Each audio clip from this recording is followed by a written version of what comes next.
Well, it's the end of another day.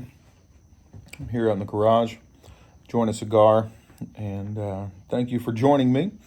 If you are not already a subscriber, please go ahead and subscribe.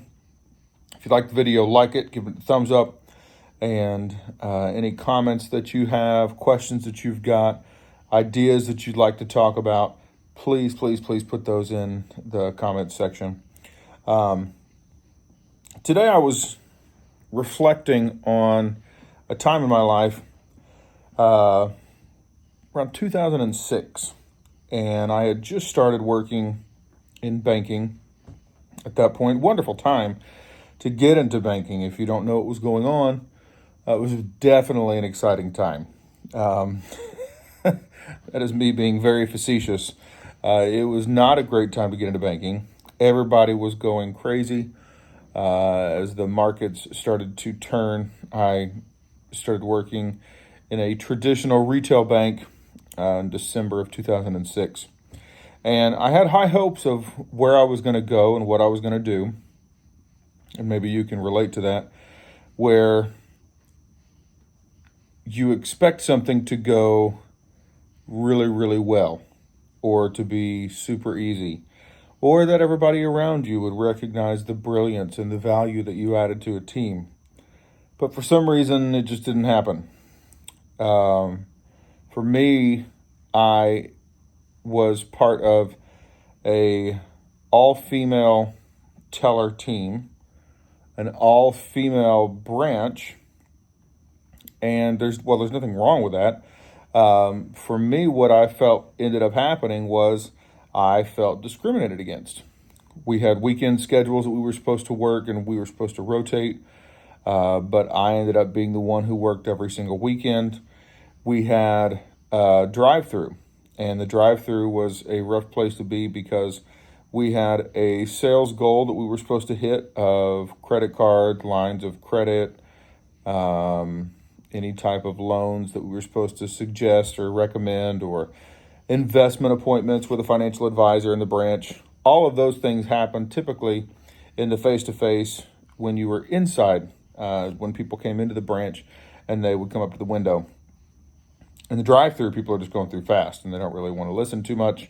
Or so I was told myself. You can still do sales from the drive-through, but I was new in banking, didn't really know what I was talking about. And so I would get a little bit discouraged and because I wasn't hitting my numbers.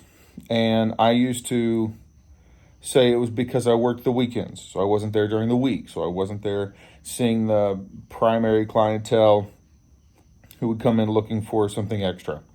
Or I would say it was because I was in the drive-through and I didn't see anybody. So what ended up happening was finally one day it dawned on me, why am I having a victim mentality? This is not helping me at all. People in the branch, they would apologize and say they were sad. I'm sorry that you're back here, that's rough. And I'd talk to people outside of work and they would always feel sorry for me. And I would feel good about that. But that's all that would happen is I would feel, oh, wow, somebody saw me. They saw my plight. Isn't that wonderful? And it wasn't wonderful. It kept me in that state. And what I ended up doing is looking for more opportunities to be slighted. Rather than take chances, I would just sit back and allow things to pass me by. And I would just add it to my list of things to complain about and things to bring up with other people so they could feel sorry for me and I could feel better about how miserable I was and how many people knew I was miserable. Well, I say that because today I hear of so many people who are going to counseling on a regular basis. And while I do 100% support counseling, I myself have benefited from counseling tremendously because I've had good counselors who've helped me dig deep but not stay in that pain, but rather work through that pain, work through those issues, keep them from holding me back. But what I often hear is people talk about how they keep rehashing the same things over and over again with their counselors. And, you know, when I have challenged them in if it's beneficial for them or not, because it doesn't sound like they're getting anywhere. They don't necessarily like that response, and they stop talking to me about it.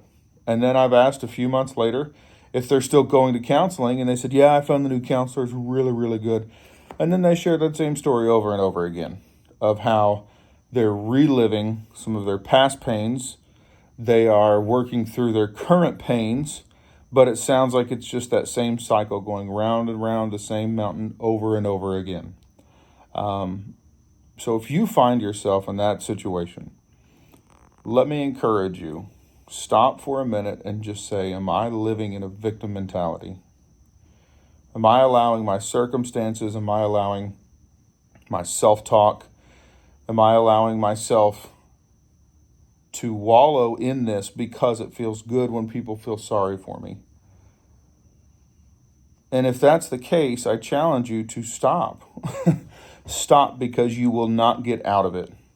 You will never get past that pain if all you do is wait for people to coddle you or to watch you as you lick a wound, so to speak. Instead, stop being a victim. You don't have to be a victim. I promise you, it is tough to get past that mindset, but it is well worth it. So that's my thought for today. Thank you for joining me here. If you are in the area and you would like to join me, I would love to sit down and talk with you, to share a cigar and change the world.